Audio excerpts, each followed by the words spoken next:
আলোচনা করছে, আমার 5 লক্ষ টাকা বেঁচে গেল, 5 লাখ 7 লাখ টাকা খরচ করে হজ করব মাত্র একটা, আর মা বেঁচে আছে, প্রতিদিন 1000 বার তাকাবো, 1000 বার সব পেয়ে যাব, হজের সব, আর হজ করার কি দরকার? এরকম কেউ যদি বোঝায় তাহলে বুঝবেন আপনারা? হজকে বাতিল করে মা বাবার চেহারার দিকে তাকাইলে কি বাস্তবিক হজ হয়ে যাবে? ফজিলাত বর্ণনা করলেন, হজের সব পেয়ে যাবে, কিন্তু হজ যদি ফরজ হয়ে যায়, শুধু মা বাবার দিকে তাকাইলে হজটা বাতিল হবে না, তোমার হজ করাই লাগবে।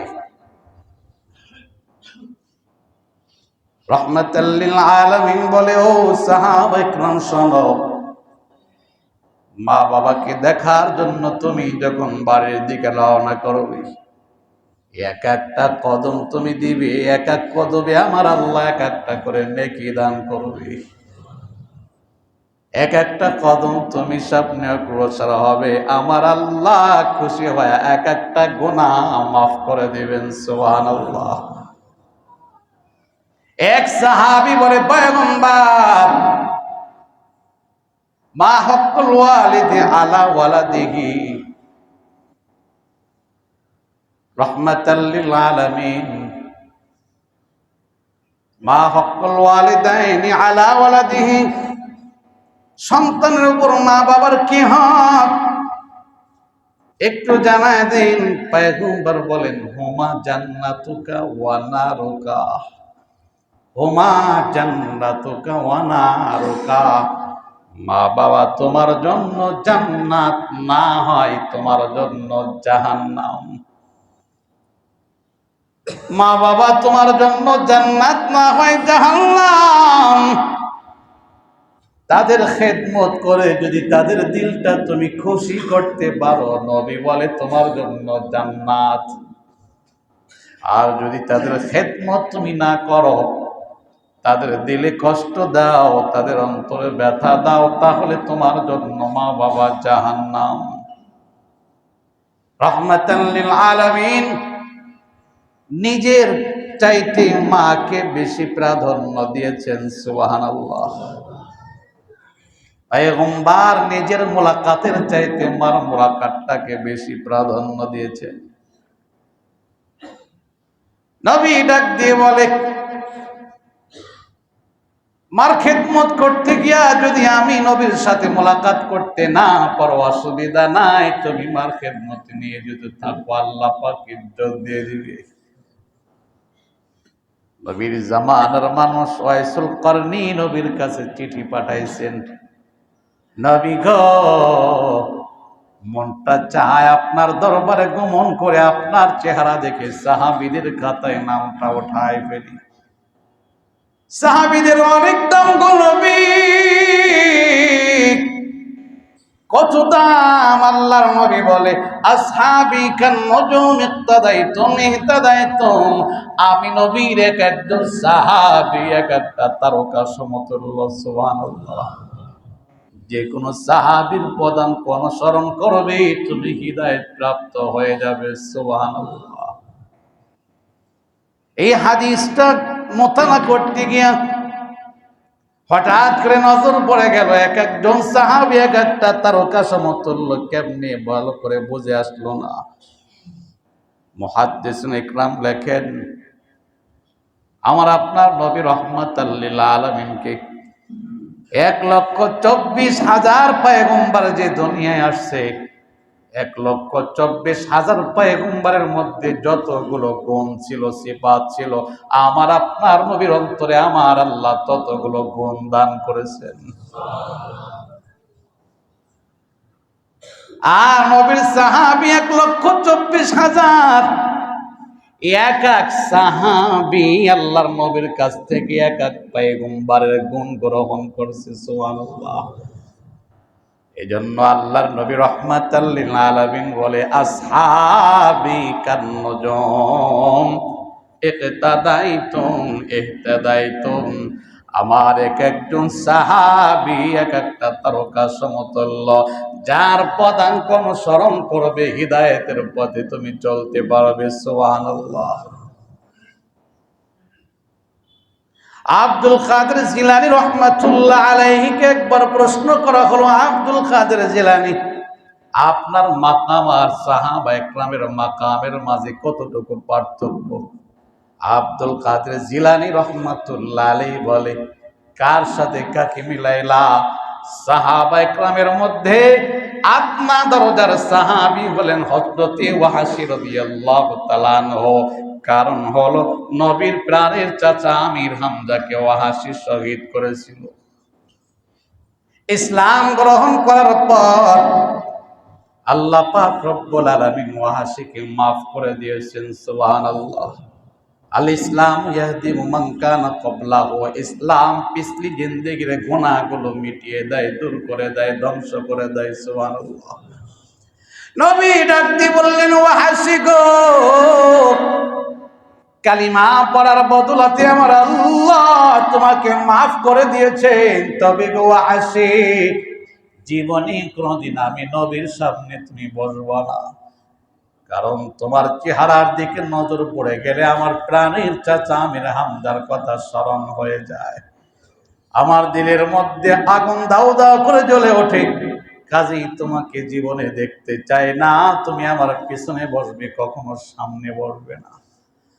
আব্দুল কাদের জিলানী রহমাতুল্লাহ আলাইহি বলে, এই আদনা দরজার সাহাবী সওয়ারির উপর আরোহণ করে যখন কোন যুদ্ধের ময়দানে যায়, সওয়ারি যখন চলতে থাকে, পায়ের আঘাতে ধুলা কোনা উঠতে থাকে, ধুলা বালি উঠতে থাকে। আব্দুল কাদের জিলানী রহমাতুল্লাহ আলাইহি বলে, একটা ধুলি যদি এক পাল্লায় রাখা হয়, আর আমার মতো লাখো লাখো আব্দুল কাদের জিলানীকে অপর পাল্লায় রাখা হয়, তারপরে ওয়াহাশীর সওয়ারির ওই ধুলি কোনার ওজন ভারী হবে। সাহাবায়ে কেরাম এর ব্যাপারে কোরআনে অসংখ্য আয়াত নাযিল হয়েছে। রাদিয়াল্লাহু আনহুম ওয়া রাদু আন, রাদিয়াল্লাহু আনহুম ওয়া রাদু আন। সাহাবায়ে কেরাম আল্লাহর উপরে সন্তুষ্ট, আল্লাহ তাদের উপরে সন্তুষ্ট। সুবহানাল্লাহ।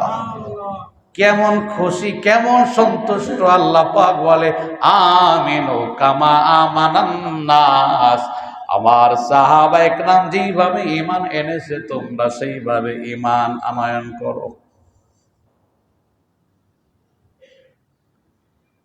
এত ইজ্জত আমার আল্লাহ সাহাবায়ে কেরামকে দান করলেন। ওয়াইসুল কারনী নবীর কাছে চিঠি পাঠা, বলেন, নবী মনটা চায় আপনার চেহারার দিকে তাকায়া সাহাবীদের খাতায় নাম ওঠায় ইজ্জতওয়ালা বান্দা হয়ে যায়। কিন্তু বৃদ্ধা মা আমার আছে, খেদমত করার মতো কেউ নাই। আমি যদি মাকে রেখে আপনার দরবারে আসি, মা অসহায় হয়ে পড়ে থাকবে। ওগো পয়গম্বর, সিদ্ধান্ত আপনার কাছ থেকে চাই, আপনি সিদ্ধান্তটা দিয়ে দিন। আমি কি মার খেদমতে নিয়োজিত থাকবো, নাকি আপনার দরবারে এসে সাহাবীদের খাতায় নামটা ওঠাবো? আল্লাহ নবী রাহমাতাল লিল আলামিন চিঠির অপর পাশে লিখে দিলেন, ও ভাই ওয়াইসুল কারনী, নবীর দরবারে আসা লাগবে না, তুমি তোমার মার খেদমতে নিয়োজিত থাকো। সুবহানাল্লাহ। সাহাবী অনেক মর্যাদাশীল, তারপরেও ওয়াইসুল কারনীকে পয়গম্বর পরামর্শ দিলেন, আমার কাছে আসা লাগবে না, তুমি তো কালিমা পড়ে মুসলমান হয়েছো, এখন বাকি জিন্দেগি মার খেদমতে নিয়োজিত থাকো। মার খেদমত করতে গিয়া পয়গম্বর রাহমাতাল লিল আলামিনের সাথে মোলাকাত করতে পারলেন না। নবীর ইন্তেকাল হয়ে গেল। নবীজির ইন্তেকালের পূর্বে হযরতে ওমর রাদিয়াল্লাহু তাআলা আনহুকে পয়গম্বর ডাকলেন, ও ওমর, আমার ইন্তেকালের পর ইয়ামান থেকে ওয়াইসুল কারনী নামক একজন বান্দা মদিনাতুল মুনাওয়ারায় গমন করবে। যখন শুনবে নবী নাই, তার দিলটা ভেঙে চুরমার হয়ে যাবে। ওমর রে, আমি পয়গম্বর নিজের গায়ের জুব্বাটা তোমার কাছে আমানত রেখে গেলাম। ওয়াইসুল কারনীর সাথে যেদিন মোলাকাত হবে আমি নবীর জুব্বাটা হাদিয়া প্রদান করবে। দ্বিতীয় রে আমার, ওয়াইসুল কারনীর সাথে যেদিন তোমার মোলাকাত হবে নিজের জন্য দোয়া লইবা, আমার উম্মতদের জন্য দোয়া করতে বলবা। হযরতে ওমরকে ওয়াইসুল কারনীর কাছ থেকে দোয়া নিতে বলতেছেন। আল্লাহু আকবার। হযরতে ওমর ডাকতে বলে, নবী কে সেই ওয়াইসুল কারনী? জীবনে তার সাথে মোলাকাত হলো না গো পয়গম্বর, আপনার সামনে কোনোদিন আসলো না, কিন্তু তার মাকামে তো উপরে উঠে গেল। পরিচয়টা কি? নবী বলে, শোনরে ওমর, যদিও আমার দরবারে আসতে পারে নাই, কিন্তু আমি নবীর মহব্বত কিন্তু তার অন্তরে কমতি নাই। কেমন মহব্বত ওমর, যেদিন তার সাথে মোলাকাত হবে তার গালের দিকে তাকায় দেখবা একটা দাঁতও তার গালের মধ্যে নাই। কি হইছে? দাঁতগুলো কি হইছে? বলে, উহুদের ময়দানে আমি পয়গম্বরের দান মোবারক যখন শহীদ হয়ে গেল, ওয়াইসুল কারনীর কানে যখন আওয়াজ চলে গেল উহুদের ময়দানে নবীর দান মোবারক শহীদ হয়ে গেছে, আমি নবীর এত বড় আশিক একজন পাগল আমার মহব্বতে পাথর লইয়া নিজের দাঁত ভাঙা আরম্ভ করছে। আমার নবীর দাঁত শহীদ হয়ে গেছে, আমি ওয়াইসুল কারনী নিজের দাঁত রেখে আর কি করব? একটা ভাঙে আর চিন্তা করে আমার নবীর কোনটা ভাঙছে আমার জানা নাই। আমি একটা ভাঙলাম, নবীর হয়তো ভিন্নটা ভাঙছে, তাহলে তো নবীর সাথে মিল হবে না।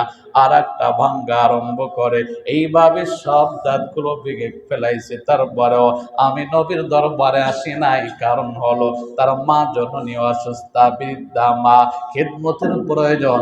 আমার কাছে পরামর্শ চাইছিল, আমার কাছে আসবেই নাকি মার খেদমতে নিয়োজিত থাকবে। ওমর রে, আমি পয়গম্বর পরামর্শ দিয়েছি মার খেদমতে থাকার জন্য। মার খেদমত করতে গিয়া আমি নবীর সাথে মোলাকাত পেল না। আমার ওই উম্মত যখন মদিনায় এসে শুনবে নবী নাই, নবী নাই, দিলটা ভেঙ্গে চুরমার হয়ে যাবে। সান্ত্বনাটা কেমনে পাবে? আমি নবী নিজের জুব্বাটা তোমার কাছে আমানত রেখে গেলাম, আমার জুব্বা তাকে হাদিয়া দিয়া তাকে সান্ত্বনা প্রদান করবে। সুবহানাল্লাহ। আর ওমর নিজের জন্য দোয়া লইবা, উম্মতের জন্য দোয়া করতে বলবা, কারণ মার খেদমত করতে গিয়া মা দিল থেকে তার জন্য দোয়া করছে। আমার আল্লাহ মায়ের দোয়ার বদলাতে তার মাকামে তো উপরে উঠায় দিয়েছে। দুইটা হাত বাড়ায়া আল্লাহর কাছে কোনো আবদার করতে দেরি হয়, আমার আল্লাহ মঞ্জুর করতে দেরি করেন না। নবীর ইন্তেকালের পর ইয়ামান থেকে যখনই কোনো দল আসতো বাইতুল্লাহর উদ্দেশ্যে, মদিনার উদ্দেশ্যে, হযরতে ওমর দৌড়ায় চলে যাইতেন আর বলতেন, ওয়াইস নামক কোন পাগল কি তোমাদের মাঝে আছে? দীর্ঘদিন পার হওয়ার পর হঠাৎ করে খবর পেয়ে গেলেন একটা দল ইয়ামান থেকে আসছে, যেই দলের মধ্যে ওয়াইস নামক পাগলটা আছে। ওমর দৌড়ায় চলে গেলেন ওয়াইসুল কারনীর কাছে, সালাম কালাম হলো, আর নবীজির জুব্বাটা হাদিয়া দিয়ে দিলেন। নাও, রহমাতাল লিল আলামিন খুশি হইয়া নিজের জুব্বাটা তোমার কাছে দিয়েছে, তুমি জুব্বাটা রেখে দাও। আর রে ওয়াইসুল কারনী, আল্লাহর নবী আমাকে ওসিয়ত করছে আমি তোমার কাছ থেকে দোয়া লইতাম। ওয়াইসুল কারনী কান্না আরম্ভ করে দিলেন। খলিফা হযরত ওমরের মাকাম তো অনেক উপরে, অনেক উপরে। আল্লাহর নবী তাকে বলছে আমার কাছ থেকে দোয়া নেবার জন্য, অথচ আমি একজন অধম, আমি একজন নগণ্য বান্দা। আমার তো মাকাম কিছুই নাই, আমার কাছ থেকে কেন দোয়া নিতে বলল? ওমর ডাক দিয়ে বলে, তুমি মার খেদমত করেছ, তোমার মা তোমার জন্য দোয়া করছে, আমার আল্লাহর কাছে দোয়াটা কবুল হয়ে গেছে, যার কারণে নবী জানাছেন তুমি যার জন্য দোয়া করবা আমার আল্লাহ সেই দোয়াকে কবুল করে নেবে। এরে আল্লাহর গোলাম ওয়াইসুল করনিকে আল্লাহর নবী রাহমাতাল লিল আলামিন নিজের কাছে আসার চাইতে মার খেদমতটাকে বড় বুঝাইলেন। মার খেদমত করতে গিয়ে পিছিয়ে পড়ে নাই, আমার আল্লাহ আমার দোয়ার বদলাতে মাকাম অনেক উপরে উঠায় দিয়েছি। কাজেই আল্লাহর নবী রাহমাতাল লিল আলামিন হলো বিশ্ববাসীর জন্য রহমাত, মায়েদের জন্য রহমাত, বাবাদের জন্য রহমাত। আল জান্নাতু তাহতা আকদামিল উম্মাহাত, মা বাবার পায়ের তলে সন্তানের জান্নাত। এই ঘোষণা দুনিয়ার সাধারণ কেউ দেয় নাই, আমার নবী রাহমাতাল লিল আলামিন পাক জবান দিয়ে দিয়েছেন। এইভাবে নবীর রহমতের অংশ সবাই কিছু না কিছু পেয়েছে।